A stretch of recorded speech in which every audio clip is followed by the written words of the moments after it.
Burung pelatuk adalah salah satu jenis burung unik yang ada. Mereka memiliki gaya hidup dan adaptasi fisik yang sama uniknya.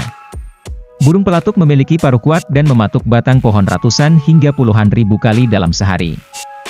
Ada beberapa alasan mengapa burung pelatuk mematuk pohon setiap harinya.